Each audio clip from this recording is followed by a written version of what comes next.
Hello everyone, welcome to Pitambara Educators. This video is for class 12th IT students and we are going to revise database concept unit through some questions. Okay, so इस video में ये पूरी unit तो revise नहीं हो सकती क्योंकि इसमें बहुत बड़ी यूनिट है, बहुत सारे कॉन्सेप्ट्स हैं. So some topics we are going to discuss in this video और फिर कुछ क्वेश्चंस बाकी जो भी टॉपिक है उनके I am going to post tomorrow. Okay, so आप लोग की रिक्वेस्ट आ रही है कि वन शॉर्ट वीडियो बना दीजिए. See these units are quite large, बहुत लेंदी यूनिट्स हैं और हर एक छोटा छोटा जो टॉपिक है, वर्ड्स हैं, वो इतने टेक्निकल वर्ड्स हैं, उन्हें एक्सप्लेन करना छोटी छोटी वीडियोस में बहुत डिफ़िकल्ट है. सो मैं ऐसे ही पार्ट में ही क्वेश्चन के थ्रू ही क्या होगा, आपकी जो भी यूनिट्स हैं उनको रिवाइज करवाने की पूरी कोशिश करूँगी. So let's begin this video. इसमें हम डिस्कस करते हैं क्वेश्चंस के थ्रू. सो सबसे पहले इसमें इस यूनिट में है जो कि आपका डेटा क्या होता है. डेटा क्या होता है? Collection of raw facts and figures, यानी कि उसको प्रोसेस नहीं किया है. फॉर एग्जांपल कुछ भी नंबर लिखा है, ऐसे 2, 5, 9, तो इसका क्या मतलब है? इसका कोई मीनिंग तो बनता नहीं है. तो इसको हम डेटा बोलते हैं, जो कि प्रोसेस नहीं हुआ है, जिससे कोई हमें इन्फॉर्मेशन नहीं मिल रही है, जिसकी कोई मीनिंग नहीं है. That is data. तो ऐसे क्वेश्चन आ सकता है कि फिलअप के फॉर्म में या एमसीक्यू के फॉर्म में. लास्ट ईयर भी आया था जिसमें आपको dash is a collection of raw facts which has not been process to reveal useful dash. Okay, तो इन दोनों को आपको फिल करना था. तो आपको पता होना चाहिए कि डेटा क्या है, इन्फॉर्मेशन क्या है. जो डेटा से डेटा को प्रोसेस करने के बाद जो हमें मिलता है, that is information. Okay, so information is produced by processing data. Now a collection of related data that has been recorded, organized and made available for searching is called a database. तो जो भी data है उसका collection. Okay, और कौन सा data? Related data. For example students, teachers, इन सब का जो भी डेटा है, अगर हम उन्हें रिकॉर्ड करें और वेल फॉर्म में, वेल ऑर्गेनाइज्ड वे में उसे स्टोर करें. ओके, तो that is called database. Next, what are the two properties of database. तो क्वेश्चन अगर 2 मार्क्स का आएगा तो 2 प्रॉपर्टीज़ ऐसे करके आएगा. तो आपको जितनी भी डेटाबेस की प्रॉपर्टीज़ दी है सब पता होनी चाहिए. बट लिखने के लिए अगर इनकेस 2 आती है तो it can be of any size, कितना भी बड़ा हो सकता है. डेटाबेस कॉम्प्लेक्स भी हो सकता है. It can be maintain manually और इट मे बी कंप्यूटराइज. तो जैसे नॉर्मली पहले क्या होता था कि आपका जो डेटाबेस होता था, जो रजिस्टर्स में मेंटेन करते थे लोग इन्फॉर्मेशन, सारी डिटेल्स, तो वो क्या है? मैनुअली. और कंप्यूटराइज्ड भी हो सकता है, यानी कि हम किसी सॉफ्टवेयर के फॉर्म में भी डेटाबेस, सॉफ्टवेयर के थ्रू भी डेटाबेस बना सकते हैं. ओके, और डेटाबेस की प्रॉपर्टीज़ बाकी क्या हो सकती है? फॉर एग्जांपल कि डेटा क्या होता है, उसमें कंसिस्टेंट होता है, वेल ऑर्गेनाइज्ड फॉर्म में अरेंज होता है. तो इस तरीके की प्रॉपर्टीज़ आप खुद से भी बना सकते हैं. Next question, what are the problems in traditional file processing system. तो ट्रेडिशनल फाइल प्रोसेसिंग सिस्टम क्या होती है? जिसमें आपकी डिटेल्स, जो भी डेटा है, वो किसके फॉर्म में सेव होता है? फाइल्स के फॉर्म में सेव होता है. तो इनमें क्या प्रॉब्लम्स होती थी? डेटा रिडंडेंसी, यानी कि डुप्लीकेट डेटा हो सकता है.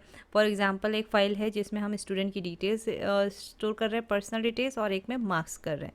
तो ऑब्वियसली स्टूडेंट का नेम फर्स्ट वाले में भी स्टोर होगा और स्टूडेंट का name and roll number second file में भी होगा. तो स्टूडेंट नेम क्या हो रहा है? डुप्लीकेट डेटा 2 बार आ रहा है दोनों फाइल्स में. Okay, so data redundancy will be removed if we are using DBMS. ठीक है, ट्रेडिशनल फाइल प्रोसेसिंग सिस्टम पहले यूज़ होता था, अब DBMS यूज़ होता है, जिसमें ये सारी चीज़ें रिमूव हो जाती है. ये सारी प्रॉब्लम जो हैं वो ट्रेडिशनल फाइल प्रोसेसिंग सिस्टम की है. डेटा इनकन्सिस्टेंसी, डेटा मैच नहीं होता है. किसी फाइल में डेटा अलग है, किसी फाइल में मार्क्स बच्चे के अलग हैं. So data inconsistency is also a problem. Data of lack of data integration, जब हमें सारी फाइल्स में से डेटा कलेक्ट करना है, रिपोर्ट बनानी है, तो उस टाइम पे प्रॉब्लम आती है.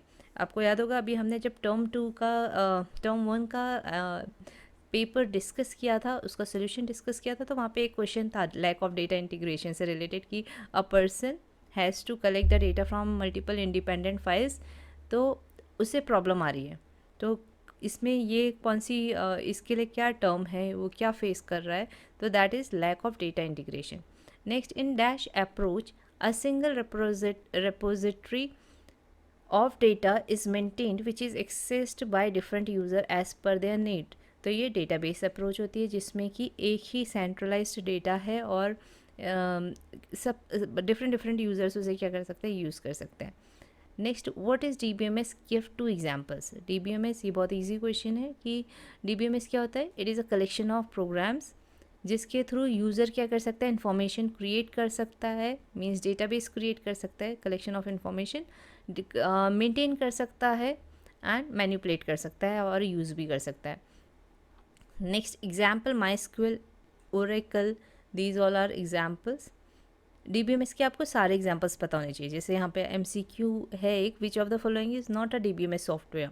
ओके, तो IMS is also an example of DBMS software, IDS भी है, DB2 भी है। सो यहाँ पे स्प्रेडशीट क्या है? आंसर है स्प्रेडशीट एक DBMS नहीं है। ठीक है, spreadsheet software is not a DBMS software. Next, what are various operations that need to be performed on a database? तो हम डेटाबेस पे क्या क्या ऑपरेशन परफॉर्म कर सकते हैं?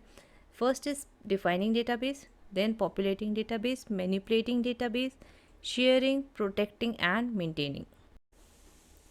सो डेटाबेस डिफाइनिंग क्या होता है? जब हम डेटाबेस के में टेबल्स बना रहे हैं, डेटा का टाइप बता रहे हैं, कंस्ट्रेंट बता रहे हैं, okay, that is defining database. तो ये सारे स्टेप्स का मीनिंग भी आपको पता होना चाहिए। पॉपुलेटिंग डेटाबेस मीन्स जब हम डेटा स्टोर कर रहे हैं डेटाबेस में, that is populating database. Manipulating database means जब हम उसे मॉडिफाई कर रहे हैं। शेयरिंग डेटाबेस मीन्स जब हम बाकी यूज़र्स के साथ डेटाबेस शेयर करें। Protecting when we are providing security to database from unauthorised access using password, user name, right. Next is maintaining database, जब हम डेटाबेस को मेंटेन कर रहे हैं, मतलब कि जो भी रिक्वायरमेंट है उसके अकॉर्डिंग चेंजेस करना, that is maintaining database. Next question, what are the characteristics of DBMS? तो ये भी इंपॉर्टेंट क्वेश्चन है। Self describing nature of a database system. Self describing nature means जो डेटाबेस सिस्टम में जो भी डेटा स्टोर हो रहा है उसका भी डिस्क्रिप्शन होता है कि किस टाइप का डेटा है, उस पर क्या कंस्ट्रेंट है, ये सारी चीज़ें भी डेटाबेस मैनेजमेंट सिस्टम सॉफ्टवेयर में स्टोर होती हैं। Next, insulation between programs and data. तो insulation between programs and data means जो भी डेटाबेस है उसके डेटा में अगर कुछ चेंजेस हो रहे हैं तो उसके वजह से जो एप्लीकेशन प्रोग्राम उस डेटाबेस को यूज़ कर रहा है उसमें हमें कोई चेंजेस नहीं करने पड़ते। Okay, so program is independent, जो भी एप्लीकेशन प्रोग्राम उससे इंटरेक्ट कर रहा है वो इंडिपेंडेंट है। डेटाबेस में कोई भी चेंजेस आए पर उसमें हमें मॉडिफिकेशन करने की, प्रोग्राम में कोई भी मॉडिफिकेशन करने की ज़रूरत नहीं पड़ती है। नेक्स्ट, शेयरिंग ऑफ डेटा, हम इजीली डेटा क्या कर सकते हैं, बाकी यूज़र्स के साथ भी शेयर कर सकते हैं। Next, what are the advantages of DBMS approach? First is that duplicacy, redundancy will be reduced, consistency will be improved, means data will be consistent, improved availability, easily बाकी यूज़र्स को भी available रहता है, improved security, unauthorized access से आप अपने data को बचा सकते हैं। Next is user friendly, means the users can use it very easily without having too much technical knowledge. What are the types of users of DBMS? अब DBMS के different users कौन से होते हैं? Different types of user. One is end user, जो सीधे क्या करते हैं, आपके DBMS को यूज़ कर रहे हैं। नेक्स्ट, डेटाबेस एडमिनिस्ट्रेटर, जो उसे एडमिनिस्टर कर रहा है। नेक्स्ट, एप्लीकेशन प्रोग्रामर, जो कौन से एप्लीकेशन प्रोग्राम्स लिख रहे हैं जो कि डेटाबेस से इंटरेक्ट करते हैं। फॉर एग्जांपल अ वेबसाइट, जो बनाएगा, जो वो वेबसाइट आपकी डेटाबेस से इंटरेक्ट कर रही है तो उस वेबसाइट को हम क्या कहेंगे, एप्लीकेशन प्रोग्राम, और उसको क्रिएट करने वाले को हम बोलेंगे एप्लीकेशन प्रोग्रामर। सिस्टम एनालिस्ट का वर्क क्या होता है? वो एनालाइज करता है, एनालिसिस करता है कि यूज़र को किस टाइप का DBMS सॉफ्टवेयर चाहिए, उसकी क्या रिक्वायरमेंट्स हैं। Okay, so it works on the database designing. Next, row को हम क्या बोलते हैं? Tuple. Row is also called a record, tuple. ठीक है, तो आपको रो के बाकी दो नेम भी पता होने चाहिए, record and tuple. Column is called a attribute and field. Field भी कॉलम है और एट्रीब्यूट भी कॉलम है। Next, a table is called a relation. Table को हम रिलेशन भी बोलते हैं। The data type of values in each column is called domain. तो हर कॉलम में जो भी वैल्यूज़ हैं उन्हें हम क्या बोलते हैं? Domain. Next, number of attributes in are relation is called degree. ठीक है, जो नंबर ऑफ एट्रीब्यूट्स हैं एक टेबल में, फॉर एग्जांपल अगर एक स्टूडेंट टेबल है उसमें आपका स्टूडेंट ID है एंड नेम है, रोल नंबर है एंड मार्क्स हैं, तो 4 कॉलम्स हैं, 4 फील्ड्स हैं, तो it's degree will be 4। Number of rose in a relation is called cardinality. और जितनी रोज़ होंगी, ऐसा भी हो सकता है कि आपको एक टेबल दी हो और आपसे पूछा जाए कि इसकी डिग्री एंड कार्डिनलिटी क्या है, तो आपको पता होना चाहिए कि डिग्री क्या होता है, number of fields, and number of rows क्या होती है, cardinality. 19th question, if the value of an attribute in a tuple is not known, तो एक रो है जिसमें एक एट्रीब्यूट की वैल्यू पता नहीं है या एप्लीकेबल नहीं है, वहाँ पे वो यूज़ नहीं हो सकती, अवेलेबल नहीं है या फिर किसी ने एंटर ही नहीं किए, तो उसको रिप्रेजेंट करने के लिए कौन सी वैल्यू यूज़ होती है? Null. What would be the value of college degree attribute for a person who has no college degree? तो अगर कोई पर्सन है जिसकी कॉलेज डिग्री मेंशन करनी है और वहाँ पे कोई भी डिग्री उसने ली नहीं है, तो कौन सी वैल्यू उसको रिप्रेजेंट करेगी? Null. Now 21st question, that is define super key. तो सुपर की क्या होती है? It is a set of attributes of a relation. तो कलेक्शन ऑफ फील्ड नेम्स हो सकता है, कलेक्शन ऑफ कॉलम नेम हो सकता है, जिसमें क्या होता है, दो रिकॉर्ड सेम नहीं होंगे, दो टपल उसके सेम नहीं होंगे. सो फॉर एग्जाम्पल अगर हम क्लास और मार्क्स लें, ऐसा हमने क्वेश्चन टर्म वन वाले क्वेश्चन पेपर में भी डिस्कस किया था, जब टर्म वन का हमने क्वेश्चन पेपर का सोल्यूशन डिस्कस किया है. तो उसमें क्या था आपका, अगर रोल नंबर और अगर क्लास और मार्क्स हैं, तो उसमें क्या हो सकता है, दो स्टूडेंट के वो सेम हो सकते हैं, दो रोज़ के में सेम वैल्यूज़ हो सकती है for class and marks. So it is not a super की. अगर हम बात करें रोल नंबर एंड क्लास की, तो वो क्या हो सकती है, एक स्टूडेंट टेबल में it will be different. Next is define candidate की. Candidate key is the minimal super key, which means it is the super key of a relation from which any attribute is removed, then it no longer remains a super key. यानी कि minimal super की मतलब कि हम उसमें से अगर कोई भी एट्रीब्यूट हटा दे तो वो फिर सुपर की नहीं रहेगी. और हम कैंडिडेट की को ऐसे भी समझ सकते हैं कि जो क्या होती है, कोई ऐसी कीज़ जो कि प्राइमरी की बन सकती हैं, वो सारी क्या होती है, कैंडिडेट की. फॉर एग्ज़ाम्पल अगर एक स्टूडेंट, आपका स्टूडेंट टेबल है, तो उसमें रोल नंबर क्या होगा, कैंडिडेट की हो सकती है. एडमिशन नंबर क्या होगा, कैंडिडेट की हो सकती है. Okay, so these all are candidate keys. तो इसमें अब हमारे पास चॉइस है कि हम किस चीज़ को प्राइमरी की लें. Next, which constraint specifies that primary key of a relation can not have null values. So we have study different constant जो हम अप्लाई करते हैं डेटाबेस में. तो कौन सा डेटाबेस कॉन्स्टेंट है जो स्पेसिफाई करता है कि प्राइमरी की जो है टेबल की, उसमें नल वैल्यू नहीं हो सकती, प्राइमरी की नल वैल्यू नहीं कंटेन करती है. So that constant is entity integrity constant.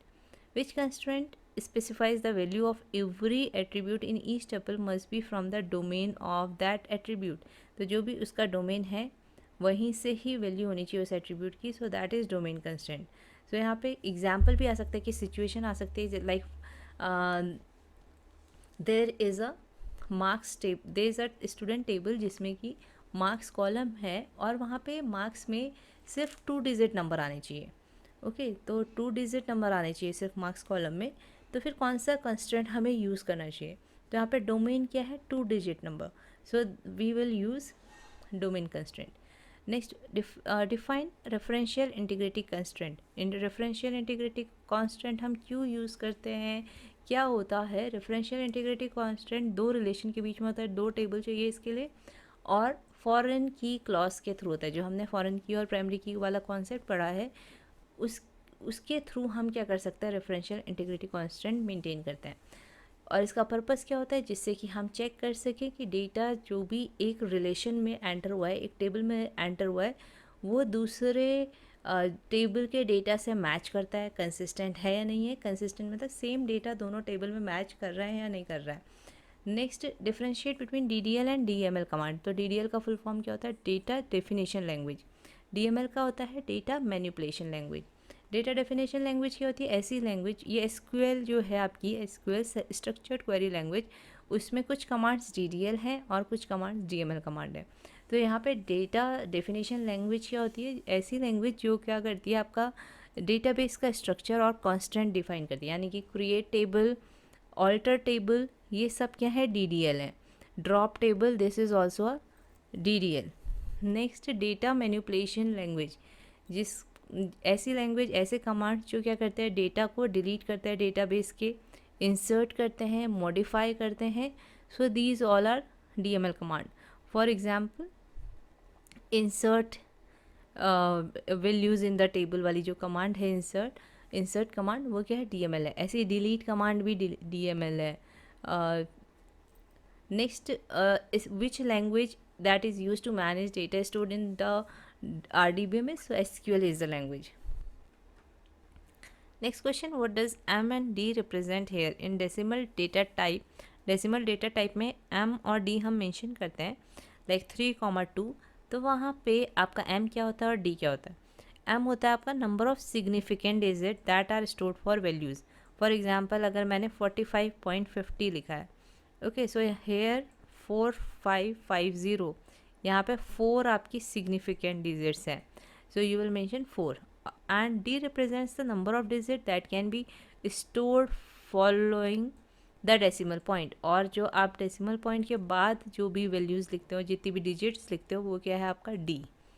If a teacher salary has not been entered, okay, teacher की सैलरी एंटर नहीं हुई है, by default the value should be, the database should store 40,000. तो teacher की अगर किसी ने वैल्यू एंटर नहीं की तो बाय डिफ़ॉल्ट क्या हो जानी चाहिए, यहाँ पे 40,000 एंटर हो जानी चाहिए, assuming that minimum salary given to every teacher is 40,000. So which constraint should be used here? So obviously default value हमें set करनी है, so default constraint. Last question, department number of any teacher must not exceed 110.